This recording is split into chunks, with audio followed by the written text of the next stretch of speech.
Hello everyone. So we are back with the second lesson of geography, that is forest and wildlife resource. तो अब forest and wild life lesson से start करने से पहले हम थोड़ा फ्लोरा एंड फौना के बारे में बात कर लेते हैं. तो आपको बहुत अच्छे से पता है ये जो हमारा फॉरेस्ट है that means what, that is ये flora and wildlife resource है वो किस में आता है, फौना में, है ना. फ्लोरा और फौना का मीनिंग आप बहुत अच्छे से समझते हो. तो अगर मैं आपसे क्वेश्चन पूछूं कि जो हम ह्यूमन बीइंग्स हैं हम किस में आते हैं, हम किसका पार्ट है, फ्लोरा का या फौना का है. Okay, of course you know the answer. I'm not going to tell you. You can give your answers in the comment section. So let's begin our class.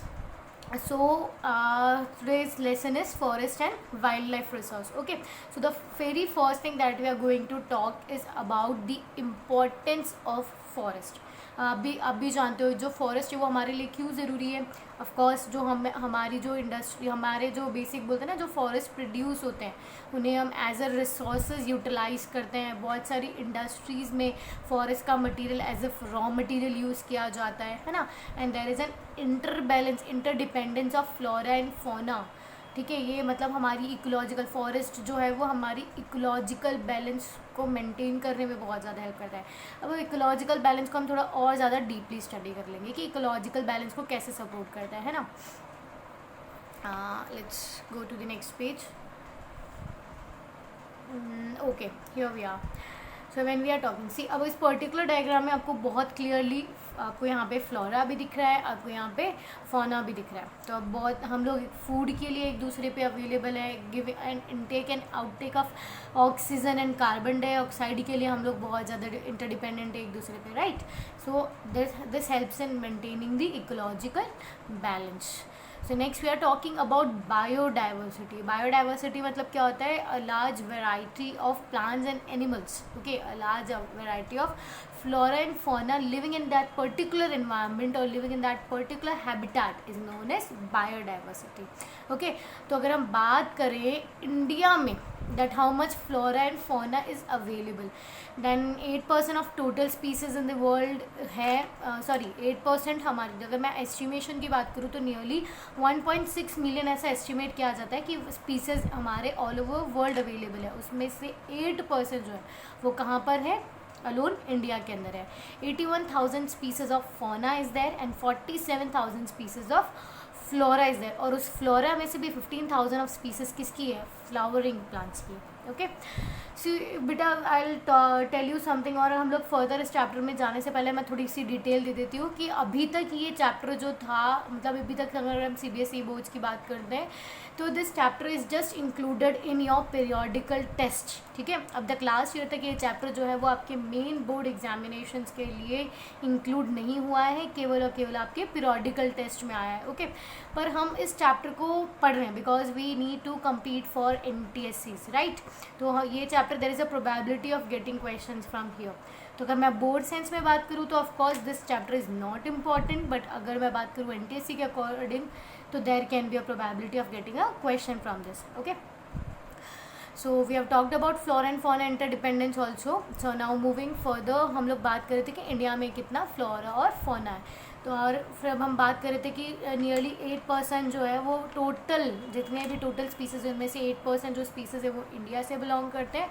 And 10% of the wild flora and 20% of the mammals on the threatened list. अब threatened list मतलब समझते हो, अब जो मतलब जो those who are in danger of being extinct. ठीक है, जो गायब होने वाले, अगर उनकी प्रॉपर केयर नहीं किया गया तो धीरे धीरे गायब हो जाएंगे. इसका अगर मैं एग्जांपल बात करूँ तो cheetahs, Asiatic lions, okay, pink head duck, there are many. Okay, so now we are going to talk about the variety. मतलब अब हम लोग एक कैटेगरी वाइज एनिमल्स को डिवाइड करने वाले. हमारे यहाँ पे बहुत सारे स्पीसीज, राइट. तो अब उनको हम मतलब कितना उनका जो नंबर है, कितनी उनकी क्वांटिटी स्टिल हमारे पास अवेलेबल है इन स्पीसीज की, we are going to classify them. You will be understanding this by this. See अगर मैं सबसे पहले बात करूँ तो मेरे पास आता है नॉर्मल स्पीसीज़। अब आप नॉर्मल स्पीसीज़ से क्या समझोगे कि बेटा जो नॉर्मल स्पीसीज़ होता है उनकी जो क्वांटिटी है, मैं उनकी नॉर्मली बोलती हूँ, उनकी जो पॉपुलेशन है वो नॉर्मल है, मतलब हमें उनको लेकर के ज़्यादा रिस्क नहीं है या उनको लेकर के उनकी जनरेशन को लेकर के ज़्यादा डर नहीं है, and they are in no danger to be extend. ठीक है, वो ईजिली खुद को सर्वाइव कर सकते हैं। Okay, now if we talk about rare species, तो जो रेयर स्पीसीज़ होते हैं बेटा उनकी पॉपुलेशन जो है वो काफ़ी कम हो जाती है। ठीक है, और मतलब वो एक पर्टिकुलर लिमिटेड एरियाज़ में ही हमारे पास अवेलेबल है, उनकी पॉपुलेशन भी काफ़ी कम है, और अगर हमने इनका ध्यान नहीं रखा तो ये वल्नरेबल है। वल्नरेबल मतलब कि ये एंडेंजर्ड होने वाले हैं, मतलब ये भी मतलब इनकी पॉपुलेशन भी कम हो सकती है। फाइन, अगर मैं अगेन वल्नरेबल को मैं थोड़ा और समझा दूँ तो भी इनकी क्वांटिटी जो है वो आपको ये चीज़ समझनी पड़ेगी। एक स्पीसीज़ जो पहले होता है, पहले वो नॉर्मल होता है, फिर उसके बाद में वो रेयर में चले जाता है जहाँ उसकी क्वांटिटी कम हो जाती है थोड़ी, और फिर रेयर के बाद में वो वल्नरेबल हो जाता है जहाँ वो धीरे धीरे और ज़्यादा थ्रेटन होने लग जाता है, और फिर फाइनली वल्नरेबल से वो चला जाता है एंडेंजर्ड के अंदर। एंडेंजर्ड मतलब अब वो बिल्कुल गायब ही होने वाला है। ओके, बट अब अगर हमने उसकी प्रॉपर केयरिंग वगैरह नहीं की तो अब वो बिल्कुल गायब हो जाएगा हमारे एरिया से। सो नेक्स्ट आ जाता है एक्सटिंक्ट। एक्सटिंक्ट का मतलब आप बहुत अच्छे से समझते हो कि वो पर्टिकुलर स्पीसीज़ हमारे इन्वायरमेंट में अवेलेबल, हमारी हैबिटेट में अवेलेबल नहीं है। And last what we have is endemic species. Endemic species are found only in some areas. ठीक है, पर्टिकुलर एरिया में हमें मिलते हैं। जैसे अगर मैं बात करूँ निकोबार पिजन हो गया, अंडमान टील हो गया, अंडमान वाइल्ड पिग हो गया, ये हमें केवल उन पर्टिकुलर एरियाज़ में ही मिलेंगे। उसके अलावा ये वैरायटी हमें, ये स्पीसीज़ की वैरायटी हमें नहीं मिलेगी। Fine, so this is again written here. You will find same thing, a little bit clear explanation of these definitions you'll find here. We'll go to the next topic, that is causes and depletion of flora and fauna. सी आपको भी, हम लोगों ने भी बात करी थी बेटा, अगर हमने पुराने चैप्टर से भी आप डील करोगे तो हमने क्या किया था, रिसोर्स एंड डेवलपमेंट हमने बात की थी कि वो बहुत ज़्यादा ज़रूरी है। फिर हमने देखा था कि वो बहुत ज़्यादा, जितना ज़्यादा उनका इम्पोर्टेंस है, जितनी ज़्यादा उनकी यूटिलाइजेशन है, वो क्या होते जा रहे थे, हम वो धीरे धीरे डिग्रेड होते जा रहे थे, उनकी जो क्वालिटी वो धीरे धीरे ख़राब होती जा रही थी। राइट, तो सिमिलरली अगर हम फ्लोरा एंड फौना की बात करते हैं, उनका इम्पोर्टेंस जब हम पढ़ चुके हैं, ठीक है, तो अब फ्लोरा एंड फौना जो है वो क्या है, वो भी क्या होने लगे, धीरे धीरे डिप्लीट होने लगे। उनका जो नंबर है वो वल्नरेबल से एंडेंजर्ड, फिर एंडेंजर्ड से एक्सटिंक्ट में जाने लगा है। तो ये क्यों होने लगा है? See transformed nature into a resource. हमने क्या किया है, हमने हमारे सेटिस्फिकेशन के लिए हमने क्या किया, इन नेचर की चीज़ों को, इन नेचर की स्पीसीज़ को हमने क्या बना लिया, हमारा रिसोर्स बना लिया। डैमेज ड्यूरिंग कॉलोनियल पीरियड, आपको पता है, मतलब आपने आपकी प्रीवियस क्लासेस की हिस्ट्री की बुक्स वगैरह में पढ़ा होगा वहाँ पे कि मतलब जो ब्रिटिशर्स थे वो हंटिंग वगैरह पे वो प्राइजेस रखते थे। ठीक है, सो उस वक्त कॉलोनियल पीरियड के अंदर इन लोगों को बहुत ज़्यादा डैमेज मिला है। एग्रीकल्चरल एक्सपेंशन बहुत ज़्यादा, जितना ज़्यादा एग्रीकल्चरल एक्सपेंशन होगा उतने ही ज़्यादा फॉरेस्ट कट डाउन किए जाएंगे। Large scale development projects, mining, grazing, ये सारे ऐसे फैक्टर्स हैं जिनकी वजह से हमारे फ्लोरा एंड फौना के नंबर्स में काफ़ी ज़्यादा डाउनफॉल हुआ है। Okay, so if we have talked about these are the same thing again: unequal access, habitat destruction, hunting and poaching, over exploitation, mining, differential sharing of responsibilities in environmental well-being, grazing and fuel wood collection, environmental pollution, poisoning, forest fires. Everyone of us is knowing about the Australia bushfire now, है ना, in equitable consumption of resources. तो ये सारे ऐसे basic causes हैं जिसकी वजह से हमारा एनवायरनमेंट क्या होता जा रहा है, डिस्ट्रक्ट होता जा रहा है। ओके, सो मूविंग अहेड, अब हम लोगों ने एनवायरनमेंट डिस्ट्रक्शन की भी बात कर ली, हमें ये भी पता है कि एनवायरनमेंट हमारे लिए बहुत ज़्यादा ज़रूरी है। तो अब हम क्या बात करेंगे, इसके कंजर्वेशन के लिए बात करेंगे। राइट, तो अब हम कंजर्वेशन पे जब आते हैं तो अब हम लोगों ने कंजर्वेशन के लिए क्या क्या चीज़ें की है बेटा, देखो हम लोगों ने Indian forest and Indian wild life act बना लिया 1972 में। ठीक है, एक एक्ट बनाया गया था ताकि हम उन एनिमल्स के हैबिटेट्स को प्रोटेक्ट कर सकें। हम लोगों ने national parks, wild life sanctuaries, major projects बनाए, कंस्ट्रक्ट किए गए ताकि हम उन एंडेंजर्ड और एक्सटिंक्ट स्पीसीज़ को हम वापस से डेवलप करके उन्हें मतलब बोल सकते हैं ना कि उनकी पॉपुलेशन को थोड़ा सा रीग्रो रीजनरेट होने के लिए प्रोटेक्ट कर सकें। ओके, सो आपको बेसिकली बेटा अगर मैं बात करूँ NTSC के क्वेश्चंस ना आपको पूछा जा सकता है about the national parks, name of the national parks, wild life sanctuaries. आप if you will go through NCERTs you will get the numbers also there कि इंडिया में कितने नेशनल पार्क्स है, वाइल्ड लाइफ सेंचुरीज कौन कौन सी है और कहाँ कहाँ पर सिचुएटेड है, and you need to learn this by heart. Okay, so now we are talking about types of forest in India. सो सी आपको अभी अच्छे से पता है, if you remember my class generally, तो आपको पता है टाइप्स ऑफ फॉरेस्ट हम किस तरीके से पढ़ते हैं। Okay, now you will have to do the same thing again. यहाँ पर आप खुद को फिर से इमेजिनेशन करवा दो that you are having a black forest cake in your hand. Okay, black forest cake है आपके पास में, ठीक है। अब उस केक को आप क्या करोगे, 3 पार्ट्स के अंदर डिवाइड कर दोगे। डन, रिजर्व के नाम पे, प्रोटेक्टेड के नाम पे एंड अनक्लास्ड के नाम पे। सी अब जो सबसे बेस्ट पार्ट जो होता है, ओके, जिसके अंदर अगर मैं बात कर लूँ कि नियरली 50% ऑफ द केक जो है वो रिजर्व्ड के नाम से आपने बिल्कुल सेट असाइड कर दिया है, और उसकी जो क्वालिटी और क्वांटिटी होती है वो बहुत ही ज़्यादा अच्छी होती है, ठीक है।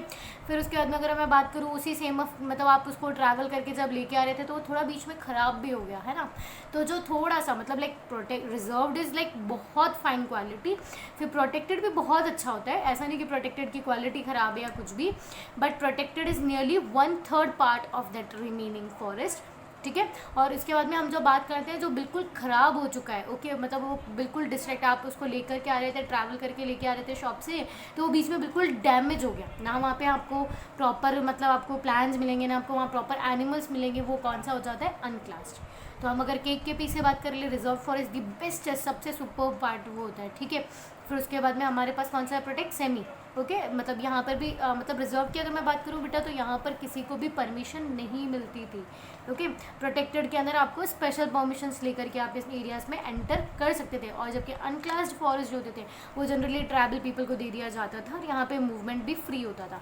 रिजर्व में बिल्कुल मूवमेंट नहीं होता है, प्रोटेक्टेड में with somewhat of permission you can go to the protected forest, और अनक्लास्ड फॉरेस्ट जो थे वो मतलब सबसे poorer part of the forest हुआ करता था, जहाँ पे आपका मतलब like what we say incoming and outgoing आपकी ईजिली हो सकती थी। Okay, now last we have is community and conservation. अब बेटा बहुत सारी ऐसी कम्युनिटीज़ भी हैं जिन्होंने इनको एक साथ आकर के इन्वायरमेंट के लाइक वैसे ना टू इन्वायरमेंट प्रोटेक्शन के लिए एक स्टेप अहेड लिया है। जैसे you will see India joint forest management, बीच बचाओ आंदोलन, Chipko movement, you have studied about them in your previous classes also, right.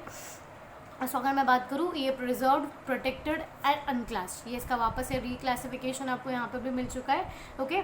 सो ये मैं बता चुकी हूँ ऑलरेडी कि लगभग 50% ऑफ द फॉरेस्ट जो है वो किस में चला जाता है, रिजर्व में, 1/3 पार्ट जो है वो किस में चला जाता है, प्रोटेक्टेड में, और जो बिल्कुल इनएक्सेसिबल अनऑक्यूपाइड और वेस्ट पार्ट जो होता है, ठीक है, वो अनक्लास्ड होता है। वापस से समझा रही हूँ, यहाँ पर मूवमेंट बिल्कुल भी अलाउ नहीं है। दीज फॉरेस्ट आप परमानेंटली एनमार्क्ड, ठीक है, यहाँ नहीं जा सकते आप, और यहाँ पर अगर आपको जाना है तो फ्यू रेस्ट्रिक्शंस के साथ आप यहाँ पे जाते हो, विद फ्यू परमिशंस लेकर के आप यहाँ पे जा सकते हो, प्रोटेक्टेड होते हैं ये, ओके। और अनक्लास जो है वो बिल्कुल ये इनएक्सेसिबल फॉरेस्ट और अनऑक्यूपाइड वेस्ट, मतलब यहाँ पे आप इजीली जा सकते हो, okay. We have already talked about this. So moving further, what we have is